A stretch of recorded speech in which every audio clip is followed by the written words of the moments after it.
मुंबई की सबसे ऊंची इमारत के शीर्ष तल पर खड़ी अनन्या मेहरा खिड़की से बाहर झांक रही थी। वो मेहरा ग्रुप ऑफ इंडस्ट्रीज की इकलौती वारिस थी। उसके लिए पैसा केवल एक संख्या भर था। उसके पास सब कुछ था, दौलत, शोहरत, सौंदर्य और सत्ता। लेकिन उसके पिता की अंतिम वसीयत ने उसकी नींद उड़ा दी थी। वसीयत के अनुसार उसे अपनी पैतृक जमीन पर एक विशाल अस्पताल बनवाना था। समस्या ये थी कि वह जमीन एक छोटे से गांव रतनपुर में स्थित थी और कानूनी रूप से एक जिद्दी किसान के नाम दर्ज थी। उसी समय रतनपुर में अर्जुन अपने खेत में हल चला रहा था। मजबूत कदकाठी वाला अर्जुन भले ही बैंक बैलेंस में अमीर न हो, लेकिन उसके पास 10 एकड़ जमीन थी जिसे वो अपनी मां की तरह मानता था। उसने सुना था कि शहर के बड़े लोग उसकी जमीन खरीदना चाहते हैं, लेकिन उसका जवाब हमेशा एक ही रहा, मिट्टी बेची नहीं जाती, मिट्टी में मिल जाया जाता है। पहली मुलाकात, टकराव की शुरुआत। अनन्या अपनी चमचमाती काली एसयूवी में रतनपुर पहुंची। धूल और मिट्टी देखकर उसने नाक सिकोड़ ली। जैसे ही गाड़ी अर्जुन के खेत के पास रुकी, अर्जुन ने शांत स्वर में कहा, मैडम, यहां गाड़ी खड़ी मत कीजिए, रास्ता रुक रहा है। अनन्या ने चश्मा उतारा और घमंड से बोली, मैं यहां रास्ता रोकने नहीं, तुम्हारी किस्मत बदलने आई हूं। तुम अर्जुन हो ना? मुझे तुम्हारी ये जमीन चाहिए। अर्जुन मुस्कराया और बोला, किस्मत ऊपर वाला बदलता है मैडम, शहर से आई गाड़ियां नहीं, 5 करोड़ का प्रस्ताव। अनन्या को ना सुनने की आदत नहीं थी।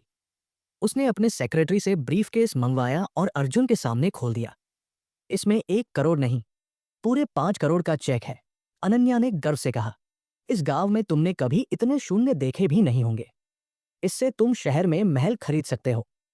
बस इस कागज पर अंगूठा लगा दो और ये जमीन मेरी। गांव के लोग इकट्ठा हो गए।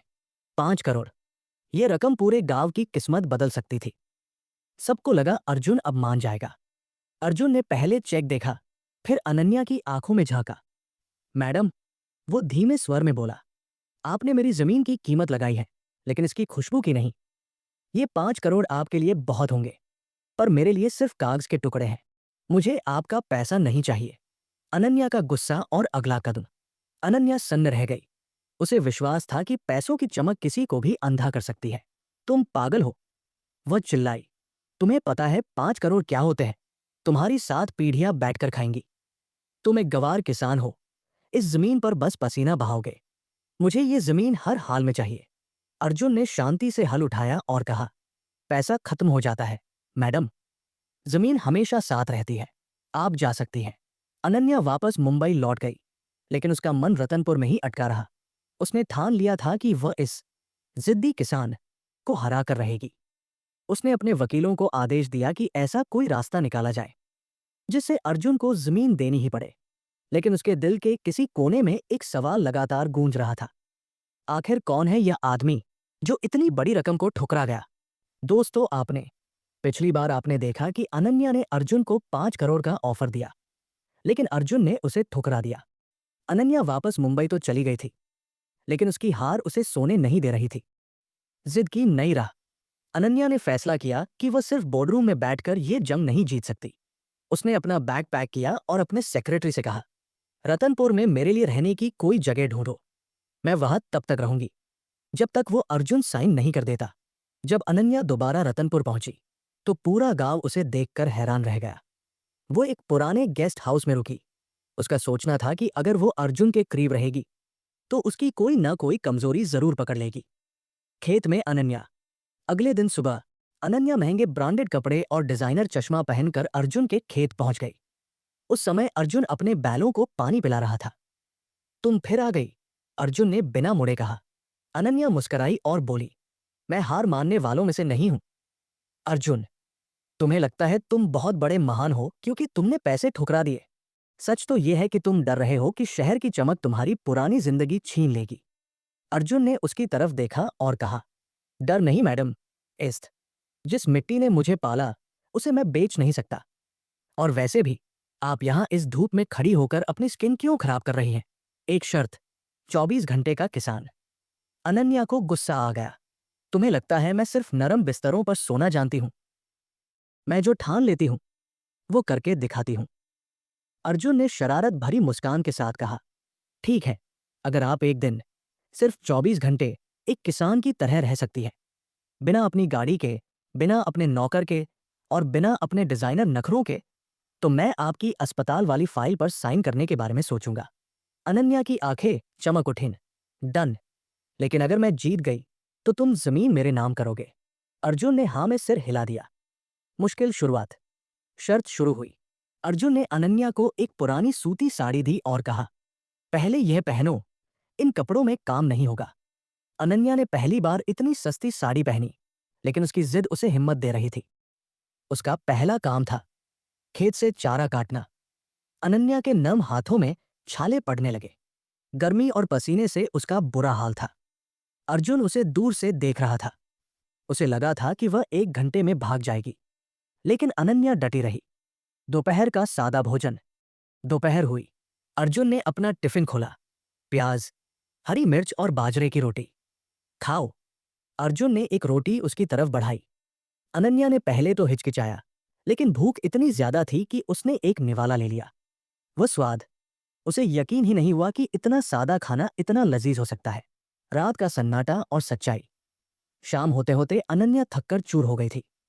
वो खेत के किनारे एक पेड़ के नीचे बैठ गई। सूरज ढल रहा था और पूरा आसमान नारंगी हो गया था। सुंदर है ना? अर्जुन उसके पास आकर बैठा। हाँ, अनन्या ने धीरे से कहा, शहर में हमें कभी ये रंग देखने का वक्त ही नहीं मिलता। अर्जुन बोला, इसीलिए मैं इसे नहीं बेचना चाहता। यहां सुकून है। आपका अस्पताल जरूरी है, मैं जानता हूं, लेकिन ये जमीन मेरे पुरखों की निशानी है। अनन्या ने अर्जुन की तरफ देखा। उसने पहली बार किसी किसान को गवार नहीं, बल्कि एक इंसान की तरह देखा, जो अपनी मिट्टी से बेनतहा मोहब्बत करता है। नया मोड़। लेकिन तभी गांव का एक भ्रष्ट नेता वहां आया और अनन्या से अलग में बोला, मैडम, आप क्यों इस किसान के चक्कर में पड़ी हैं? आप बस मुझे थोड़ा कमीशन दे दीजिए, मैं कल ही इसकी जमीन आपके नाम करवा दूंगा, चाहे मुझे जोर जबरदस्ती ही क्यों ना करनी पड़े। अनन्या एक पल के लिए रुक गई।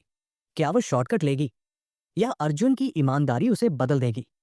दोस्तों, पिछली बार आपने देखा कि अनन्या ने अर्जुन की शर्त मानी और खेत में काम किया, लेकिन गांव का भ्रष्ट नेता ठाकुर विक्रम सिंह अनन्या को एक गलत रास्ता दिखाने की कोशिश करता है। लालच का जाल। ठाकुर ने अनन्या के कान भरने की कोशिश की। मैडम, ये किसान लोग ऐसे नहीं मानते, इन्हें डंडा दिखाना पड़ता है। आप बस हाँ कीजिए, कल तक ये जमीन खाली हो जाएगी। अनन्या, जो अब तक सिर्फ जीतना जानती थी, एक पल के लिए सोच में पड़ गई। उसके दिमाग में मुंबई का वह प्रोजेक्ट था, जो लगातार देरी का शिकार हो रहा था। लेकिन फिर उसे अर्जुन का वह चेहरा याद आ गया, जब वो अपनी रोटी उसके साथ बांट रहा था। मुझे थोड़ा वक्त चाहिए, ठाकुर, अनन्या ने रूखे स्वर में कहा और वहां से चली गई। अर्जुन पर हमला। उसी रात, जब अर्जुन अपने खेत की रखवाली कर रहा था, कुछ गुंडों ने उस पर हमला कर दिया। ये गुंडे ठाकुर ने भेजे थे ताकि अर्जुन डरकर जमीन छोड़ दे। अर्जुन अकेला था, लेकिन वह एक किसान था जिसकी भुजाओं में हल चलाने की ताकत थी। उसने उनका मुकाबला किया, लेकिन एक गुंडे ने पीछे से उसके सिर पर लाठी मार दी। अर्जुन खून से लथपथ होकर जमीन पर गिर पड़ा। सुबह जब अनन्या खेत पहुंची, तो उसने देखा कि अर्जुन जमीन पर पड़ा है और गांव के लोग उसकी पट्टी कर रहे हैं। अनन्या का दिल बैठ गया। उसे लगा कि शायद ये सब उसकी वजह से हुआ है। अनन्या का बदला हुआ रूप। अनन्या दौड़ती हुई अर्जुन के पास गई। अर्जुन, ये किसने किया? अर्जुन ने दर्द में भी मुस्कुराते हुए कहा, मिट्टी मांगने वाले तो बहुत आए थे मैडम, आज मिट्टी छीनने वाले भी आ गए, पर मैं झुकूंगा नहीं। अनन्या को एहसास हुआ कि उसकी जिद ने किसी की जान खतरे में डाल दी है। वो सीधे ठाकुर के घर पहुंची। तुम्हें लगा मैं तुम्हारे साथ मिलकर ये गंदा खेल खेलूंगी? अनन्या गरजते हुए बोली, मैं एक बिजनेस वुमन हूं, गुंडा नहीं। और याद रखना, अर्जुन की जमीन पर अब से मेरा नहीं, मेहरा ग्रुप का प्रोटेक्शन है। अगर उसे कुछ हुआ तो तुम्हारी राजनीति यही खत्म कर दूंगी। 5 करोड़ से 10 करोड़। अनन्या वापस अर्जुन के पास आई। उसने एक नया दस्तावेज निकाला। अर्जुन, मैं तुम्हें 5 करोड़ नहीं, बल्कि 10 करोड़ देना चाहती हूं, अनन्या ने कहा। अर्जुन ने फिर से सिर हिलाया, लेकिन अनन्या ने उसे बोलने से पहले ही रोक दिया। पूरी बात सुनो, मैं ये जमीन खरीदना नहीं चाहती। मैं चाहती हूं कि हम एक पार्टनरशिप करें। अस्पताल भी बनेगा और तुम्हारी जमीन भी तुम्हारी ही रहेगी। अस्पताल का 50% मुनाफा गांव के विकास में जाएगा और तुम वहां के ट्रस्टी बनोगे। तुम्हारी खेती भी चलती रहेगी और गांव को सुविधाएं भी मिलेंगी। अर्जुन हैरान रह गया। उसने पहली बार किसी शहरी लड़की की आंखों में लालच नहीं, बल्कि इज्जत देखी। एक नई शुरुआत। अर्जुन ने कागज देखे और फिर अनन्या की तरफ देखा। आपने मेरे खेत को नहीं, मेरे दिल को जीत लिया है, अनन्या जी। दोनों ने मिलकर उस मिट्टी पर हाथ रखा। ये सिर्फ एक डील नहीं थी, बल्कि दो अलग अलग दुनिया का मिलन था। गांव वाले खुश थे, लेकिन अनन्या के दिल में एक नई हलचल थी। क्या ये सिर्फ बिजनेस था, या अर्जुन की सादगी ने उसके दिल में अपनी जगह बना ली थी? लेकिन कहानी यहीं खत्म नहीं होती। मुंबई से अनन्या के पिता का फोन आता है। अनन्या, तुमने अब तक साइन क्यों नहीं करवाए? मैं वहां खुद आ रहा हूं। अनन्या के पापा श्री मेहरा गांव आए और उन्होंने इस पार्टनरशिप को ठुकरा दिया। उन्होंने अर्जुन का अपमान किया और अनन्या को जबरदस्ती मुंबई ले जाने की कोशिश की। लेकिन अनन्या ने पहली बार अपने पापा के खिलाफ खड़े होकर गांव में ही रुकने का फैसला किया। अनन्या का नया घर अनन्या ने मेहरा मेंशन की लग्जरी छोड़कर अर्जुन के घर के बाहर एक छोटी सी झोपड़ी में रहने का फैसला किया। वह दिखाना चाहती थी कि वह सिर्फ पैसों की रानी नहीं है। अर्जुन ने उसे रोका। मैडम, आप यहाँ कैसे रहेंगी? यहाँ न एसी है, न नरम बिस्तर। अनन्या मुस्कुराई और बोली, अर्जुन, तुमने कहा था न कि मिट्टी सुकून देती है। मुझे वही सुकून ढूंढना है। पापा की चाल। बैंक का नोटिस। श्री मेहरा इतनी आसानी से हार मानने वाले नहीं थे। उन्होंने अपनी ताकत का इस्तेमाल किया और अर्जुन के पूरे खेत पर बैंक लोन का पुराना मुद्दा निकालकर लीगल नोटिस भिजवा दिया। 24 घंटे के अंदर अर्जुन को 50 लाख रुपए जमा करने थे, वरना उसकी जमीन नीलाम हो जाती। अर्जुन टूट गया। मैंने कभी लोन नहीं लिया था। ये मेरे पिता के समय की कोई पुरानी साजिश है। अनन्या समझ गई कि ये उसके पापा की चाल है। उसने अपना फोन उठाया और अपना पर्सनल बैंक अकाउंट चेक किया, लेकिन उसके पापा ने उसके सारे क्रेडिट कार्ड और अकाउंट ब्लॉक कर दिए थे। अनन्या अब सच में एक गरीब लड़की बन चुकी थी। जेवर और जमीर। अनन्या के पास अब सिर्फ एक चीज बची थी, उसकी मां की आखिरी निशानी, एक डायमंड नेकलेस जो उसने पहना हुआ था। उसकी कीमत 1 करोड़ से ज्यादा थी। वह चुपके से शहर गई और उस नेकलेस को बेच दिया। जब वह वापस आई तो उसने वह पैसे अर्जुन के हाथ में रख दिए। ये क्या है, अनन्या? अर्जुन ने हैरानी से पूछा। तुम्हारी मिट्टी की कीमत नहीं, हमारी दोस्ती की ढाल है, अनन्या ने कहा। अर्जुन की आंखों में आंसू आ गए। उसने कभी नहीं सोचा था कि एक करोड़पति लड़की उसके लिए अपनी सबसे कीमती चीज कुर्बान कर देगी। लेकिन अर्जुन का स्वाभिमान उसे ये पैसे लेने से रोक रहा था।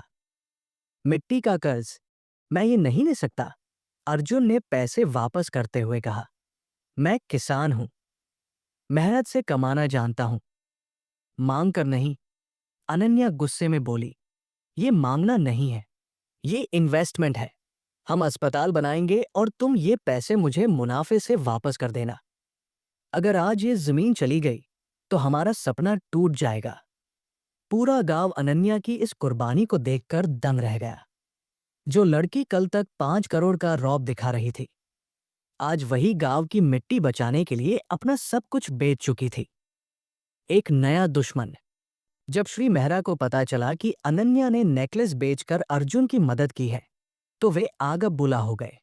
उन्होंने ठाकुर विक्रम सिंह के साथ मिलकर एक खतरनाक योजना बनाई। अगर जमीन कानूनी तरीके से नहीं मिलती, श्री मेहरा ने ठंडे स्वर में कहा, तो खेत में आग लगा दो। जब फसल ही नहीं रहेगी तो किसान खुद ब खुद भिखारी बन जाएगा। आग की रात रात के सन्नाटे में, जब अर्जुन और अनन्या सुकून से सो रहे थे, खेत के एक कोने से आग की लपटें उठने लगी। रात के 2 बजे का वक्त था। सन्नाटे को चीरते हुए अर्जुन की आंख खुली। उसे हवा में जलने की बू आई। जैसे ही उसने खिड़की से बाहर देखा, उसके होश उड़ गए। उसके सपनों की फसल, जिसे उसने दिन रात एक करके सींचा था, आग की लपटों में घिरी हुई थी। अनन्या, उठो, खेत में आग लग गई है। अर्जुन चिल्लाते हुए खेत की तरफ भागा। अनन्या हड़बड़ाकर उठी। सामने का मंजर दहशतनाक था। पूरा आसमान लाल हो चुका था।